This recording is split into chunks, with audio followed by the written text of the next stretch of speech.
Greetings, everyone. Pete Pardo here from Sea of Tranquility. Welcome to pick number one, the finale of albums that are 20 years old in 2024. Yes, that's right. We still have half the month to go, but we're switching gears starting tomorrow, moving to 2014. But for the last 15 days, we have been counting down our favorite 15 albums released in 2004 that are celebrating their 20th birthdays and anniversaries this year in 2024. Today, my number one pick is the second album from this U.S. band, released August 31st, 2004. It was recorded at Robert Lang Studios, Studio Litho, and the Electra Kitty Sound Studios in Seattle, Washington.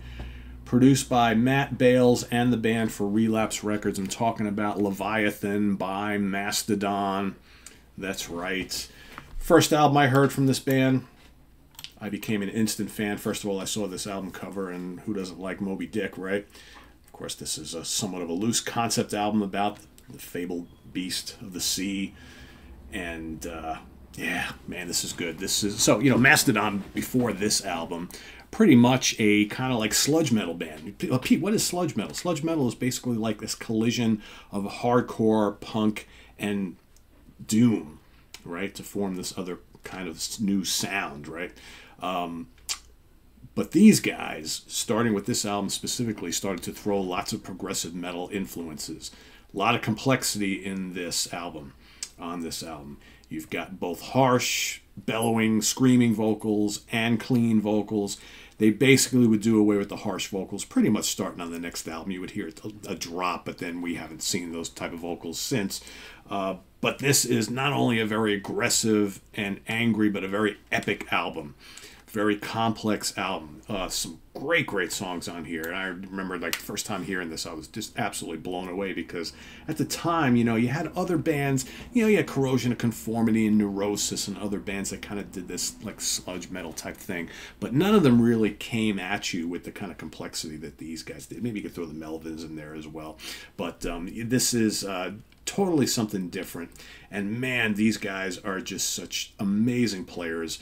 Troy Sanders on bass and vocals, Brett Hines, lead guitar and vocals, Bill Kelleher on rhythm guitar, and Bran Daler on drums. Amazing drummer. And what do we have on this album? Some absolutely epic tracks. But here, you know, on this album, other than like one song, most of these songs are pretty damn short. You know, 3 minutes, maybe 4 tops. Blood and Thunder kicks things off. Killer track. Just hot and heavy, boom, in your face. Neil Fallon from Clutch contributes some guest vocals on that. Very cool. I Am Ahab is just amazing. I wish it was longer. It's like 2 minutes and 40 seconds. Killer riff. Sea Beast is another one. Again, I like the moody kind of atmospheric stuff on here too. It's all very heavy hitting. You got, like I said, you got the two vocalists on here, and both have very different vocal styles. You get a little bit of the harsh, a little bit of the clean stuff. Island is another terrific tune. Iron Tusk is probably my favorite track on there. That's another one. It's just about 3 minutes long. I wish it was longer. Just the riff is just killer. And this whole album, all the arrangements, the riffs, the atmosphere, all kind of bring you out like you're out to sea, right? And it's just incredible stuff. You feel that you're out on a boat and Moby Dick is just kind of out to get you, right? It's just that you think it's raining and storming, and yeah. Megalodon, another killer track. Again, so heavy. Naked Burn, got those great, cool little proggy lead guitar things at the beginning. Aqua Dementia, actually Aqua Dementia is the one I'm talking about. That's got this ridiculous, like, just this foreshadowing what they would do on the next couple albums. Hearts Alive is the big, epic 13-minute long track. Again, just doomy, stonery, just progressive, very cool stuff. And then the closing mellow instrumental, Joseph Merrick, of course, the Elephant Man, right? 46 minutes of very cool music. Loved it then, love it now. Like I said, they would go on to do even as great as this album is, even greater things, I think, with the next 2 albums specifically. But they've got a lot of really great albums in their catalog. Charts, UK album charts has made it to number 110.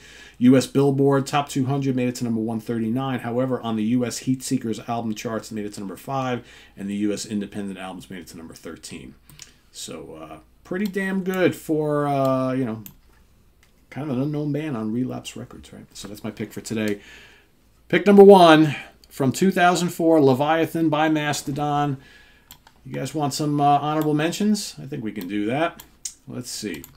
The ones that didn't quite make the cut, but I liked a lot from this year. Derek Sherinian's Mythology. Eric Porter's probably watching. Pete, you couldn't squeeze Derek in the top 15? Man, possibly, yes. But he's in the top ones, right? Nightwish, Once. Mercenary, 11 Dreams.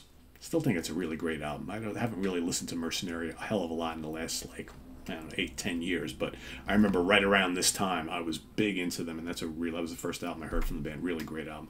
White Willow's Storm Season, great Scandinavian prog band. Into Eternity, Buried in Oblivion, very cool U.S. progressive metal band. I really was into Eternity. They were lucky to get on a bunch of tours opening for other metal bands and prog metal bands here in the area right around this time. Then of course their singer Stu Block went over and joined Iced Earth, so that kind of like halted their progress, I think. But man, Into Eternity, very cool progressive metal band. Angra, Temple of Shadows, terrific. George and I talked about Angra quite a bit recently here on the channel. Lamb of God, Ashes of the Wake. That's a damn good album from the Americans. And then Motorhead Inferno. Try not to bludgeon you with honorable mentions because there's a lot more than this, obviously, but I wanted to get kind of like the cream of the crop. This is like, you know, top 20, top 25 type of thing once you put them all together. So, yeah, that's my look at 2004. Tomorrow morning, we'll see you for pick number 15 from 2014. Till then, visit us on the web at www.seaoftranquility.org. We're on Facebook. We're on YouTube all together all the damn time. Please subscribe if you haven't already and click on that notification bell so you get alert of all of our content as a post. And please do hit the like button before you leave. Also, down below, we got the links to our Ko-Fi page for channel donations, our merch page, and our Cameo page. Thank you in advance for all your support there, and we'll see you soon here with more stuff. I'm Pete Pardo. Thanks for watching. Tune in. Just a couple hours. We got the UK connection, ranking the songs on a classic album. That classic album is Aerosmith Rocks. Don't miss this one. That's all I got to say. Don't miss this one. Simon is on point. Well, Simon was... I'm not sure if I like Simon's opinion on the album, but Simon is definitely on a roll on this particular episode, so do not miss it. Loads of laughs. You will have a good time, trust me. And we'll see you then also tomorrow morning, ranking the albums of Nantucket with Grant Arthur. Till then, everybody, have a good weekend. See you soon. Bye-bye.